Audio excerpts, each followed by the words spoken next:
ओ भाई जरा सोचो, अगर एक फिल्म की फ्लॉप होने से पूरी इंडस्ट्री के हाथ पांव फूल जाएं और दूसरी तरफ उसी एक्टर की आने वाली फिल्म पर पूरा पब्लिक भरोसा करके बैठी हो कि ये तो फाड़ू ही जाएगी। तो हाँ गाइज, ऐसी ही सिचुएशन बनी है इस समय एनटीआर और प्रशांत नील को लेकर। और मैं आपको गारंटी देता हूँ, अगर आप ये वीडियो बीच में छोड़ दोगे ना तो बाद में पछताओगे, क्योंकि इस वीडियो में जो डिटेल्स और मसालेदार बातें हैं ना वो कहीं और मिलने वाली नहीं। तो बैठ जाओ आराम से और पॉपकॉर्न संभाल लो। अब सुनो गाइज, एनटीआर की पिछली फिल्म वॉर 2 ने ऐसा धोखा दिया कि तेलुगु ऑडियंस ने सीधा भाई ये क्या हो गया मोड ऑन कर दिया। मतलब फ्लॉप भी ऐसी कि लोगों ने कहा इतना बड़ा डिजास्टर हमने पहले कभी नहीं देखा। और सच बोलूं तो भाई, जब किसी फिल्म का 1000 करोड़ क्लब का सपना सजाकर धड़ाम से जमीन पे आ गिरता है तो उसके बाद एक्टर का करियर भी खतरे की घंटी बजाने लगता है। अयान मुखर्जी की हालत देख लो, धूम 4 हाथ से निकल गई। ऋतिक रोशन, क्रिश 4 का बजट ही अटक गया। ओम राउत वाली फिल्म हवा में उड़ गई। और एनटीआर भाई, उस बेचारे का हाल भी कुछ ऐसा ही है। देवारा 2 नेगेटिविटी, त्रिविक्रम वाली फिल्म नेगेटिविटी। मतलब जहां देखो वहां सिर्फ डिले और डाउट। लेकिन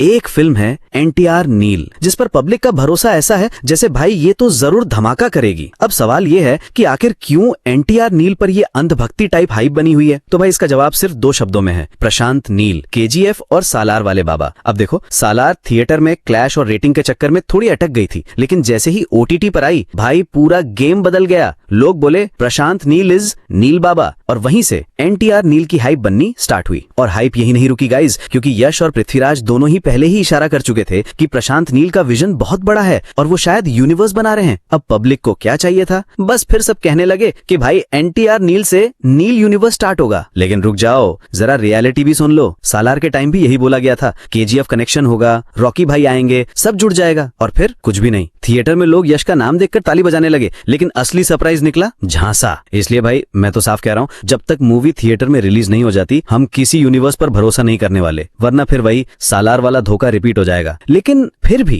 एनटीआर नील में कुछ तो पक्का अलग होने वाला है। खबरें तो कहती हैं कि ये ड्रग बेस्ड स्टोरी होगी। ड्रग्स भी वैसे नहीं जैसे आप सोच रहे हैं, ये तो पूरे गोल्डन ट्रायंगल पर बेस्ड होगी। मतलब एकदम इंटरनेशनल लेवल का धमाका। ऊपर से भाई एनटीआर ने इस फिल्म के लिए 18 किलो वजन घटाया है। सोचो जरा, 18 किलो। इतनी मेहनत करने वाला बंदा कुछ तो बवाल करने वाला है। बस एक डर है गाइस, रिलीज डेट 25 जून परफेक्ट डेट है। लेकिन अगर ये फिल्म पोस्टपोन हुई तो एनटीआर का करियर खतरे में है। और सच बोलूं, अगर एनटीआर नील फ्लॉप गई ना तो भाई एनटीआर का भी गेम ओवर समझ लो। प्रशांत नील को तो फर्क नहीं पड़ेगा, उनके पास केजीएफ 3 और सालार 2 है, लेकिन एनटीआर पूरा भार इसी फिल्म पर है। तो अब क्या करेंगे हम? यूनिवर्स की थ्योरी को अभी साइड पर रख देंगे, लेकिन हाइप और उम्मीदें वो पूरी रखेंगे। क्योंकि भाई अगर ये फिल्म हिट गई तो एनटीआर का करियर नए लेवल पर जाएगा। और अब आपसे एक रिक्वेस्ट, भाई देखो, इतनी डिटेल्स लाने के लिए रात भर रिसर्च करनी पड़ती है, चाय पर चाय पीनी पड़ती है, नींद कुर्बान करनी पड़ती है। तो बदले में आपसे बस इतना चाहता हूं कि इस वीडियो को लाइक कर दो और फिल्मीवुड एक्सप्रेस को सब्सक्राइब कर लो। कसम से कह रहा हूं, अगर अभी सब्सक्राइब नहीं किया ना तो कल जब एनटीआर नील का ट्रेलर आएगा सबको अपडेट मिलेगा, बस आपको छोड़कर। और उस वक्त आप पछताओगे कि काश उस दिन सब्सक्राइब कर लिया होता।